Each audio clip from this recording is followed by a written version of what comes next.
তোমরা যে সিমুইটা দেখতে পাচ্ছ, এটা আমি আমাদের এখানে মোর শপিং মল থেকে নিয়ে এসেছিলাম। তো এটা 425 গ্রামে, এটার প্রিন্ট করা আছে 58 টাকা। এটা আমি অনেকটা কমে পেয়েছিলাম, একটা অফার চলছিল, সেখান থেকে আমি এই প্যাকেটটা নিয়ে এসেছি। এরকম টাইপের দুটো প্যাকেট আমি নিয়েছি, যেহেতু এটা অফারে ছিল।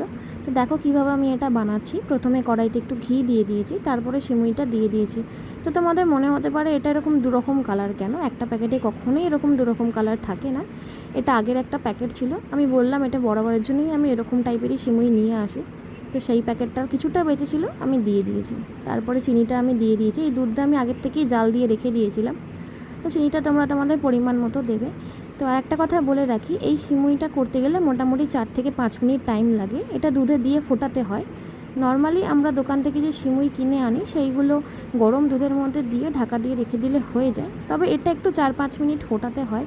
এটা যেহেতু একটু মোটা টাইপের সিমুইটা, একটু হতে সময় লাগে, কিন্তু খেতে ভীষণ ভালো হয়। আমার বোনও এটা খেতে খুব ভালোবাসে, আমারও ভালো লাগে। তো সেই কারণের জন্য এটা নিয়ে আসা। তো তোমরাও ট্রাই করে দেখতে পারো, ভীষণ ভালো খেতে। Thank you so much, by.